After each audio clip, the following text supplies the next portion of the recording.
Sure. So everything that I deal with is the two trends of deglobalization and depopulation. So first, globalization and how it's ending. The system we have was established by the Americans at the end of World War II. We didn't have a free trade system before that. So if you weren't an empire, you were kind of, well, you're typically a colony. Uh, with World War II, that system ended, and the Americans patrolled the oceans so that anyone could participate in any supply chain and access any market and resource and work with any partner. And for the first time, we got true civilian shipping, and that has generated the world that we know. That's international oil trade, that's international manufacturers, that's the European Union, that's the rise of China. All of that came from the American policy during the Cold War. The whole idea was we will allow this to happen and we will protect you if in exchange you side with this against the Soviets. Well, Cold War ended in 92, and we've been edging ever further away from that system. And in 7 straight presidential elections, the person who didn't like globalization is the one who won. That includes Biden. So we are well past the point of no return there. And now we get to see the system break back apart. And that'll be messy by any definition. While that was going on, it also changed the way we live. And not just because things were getting better and safer, but the technologies of industrialization now could be applied everywhere in the world, including to the former colonies. And so from 1945 until 1992, that was primarily the Western world and their affiliates. But after 1992, it expanded to the entirety of the world. So the Chinese joined when Nixon went to China, even up to the Russians joining in 1995. When you industrialize, you also urbanize. And when you urbanize, you have fewer kids. And after 2.5 generations of that, most of the advanced world, including places in the advanced developing world like Korea and China, have now aged well past the point of no return. And for all of those countries, this century may well be their last because they don't have populations at replacement levels anymore. Now, it's happening at different speeds in different places, and every country started at a different time and followed their own cultural norms, their own economic development policies. So there's a lot of staggering in here.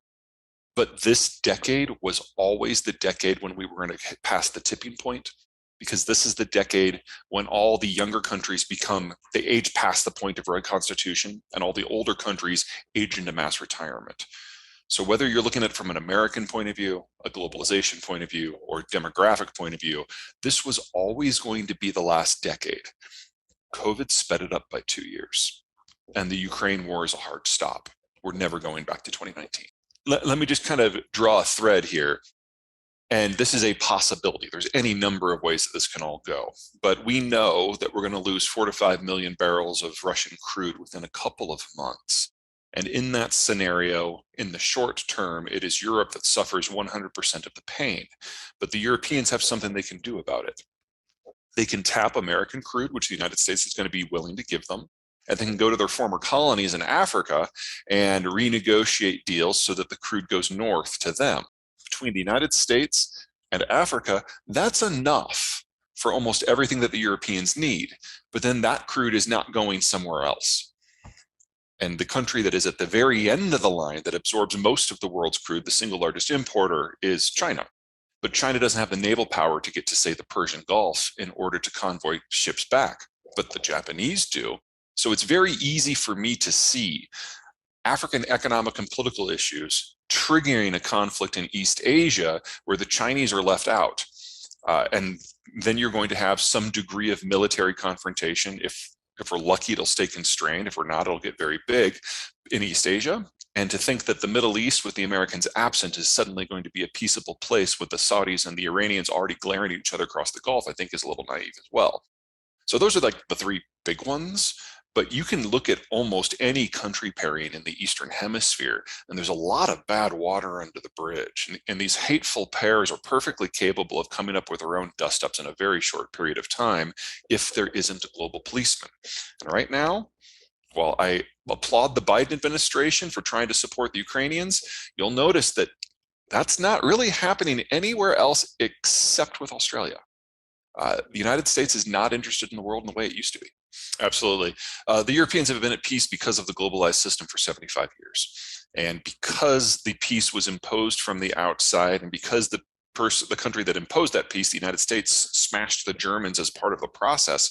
We have taken the center weight out of the European system and replaced it with a degree of placidity and wealth that they could have never generated on their own. I am hopeful that the Ukraine war is going to be a new page for the Europeans where they both acknowledge their history and build something better.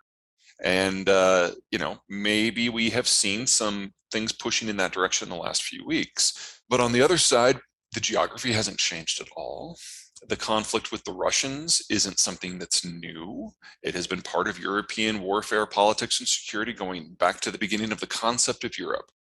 And to think that the Germans can go from a pacifist socialist background to just flip and double the defense spending and be asked to defend Poland from the Russians again, and there's not going to be any side effects from that, I really hope it works. But we're going to have a situation here very soon where all the patterns are going to repeat. There are a couple of pipelines that come to Germany that don't go through Ukraine and don't go through Poland. So we're going to have a situation here very soon where the Russians are going to tell the Germans, hey, yeah, we can totally keep your lights on and keep supplying you with energy, but there's going to be a cost. You have to back out of the NATO coalition when it comes to all issues Ukrainian, in which case the NATO position would cease to exist because we can't do it without German logistics. So all of these historical fault lines are still there. And I dare say the Russians are more aware of them these days than most of the Europeans. Historically speaking, we have been decent at that. As a rule, the United States until the Cold War tended to elect a lot of governors or a lot of people with institutional experience. We've certainly gotten away with that with the last three choices.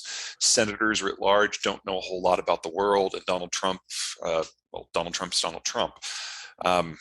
There may be an exception with Biden simply because he's literally old enough to remember it all.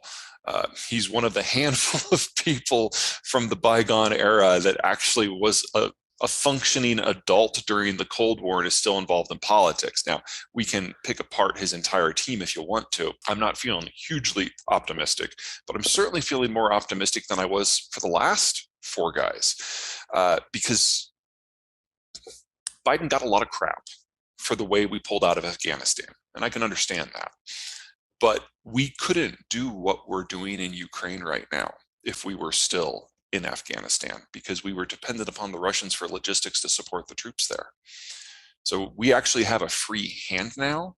That's something we've not had for a while. We are at the start in the United States of a fundamentally new strategic picture. I would like to think it is going to be at the head of a renewed NATO alliance. I see things like the Australia-UK deal as a potential grounding point for something similar in the Pacific, but you will notice that none of this is economic. It's all security. So the whole deal that we had during the Cold War of a guns and butter deal to get everybody on our side, that's not on the table. Biden's actually more populist than Donald Trump is.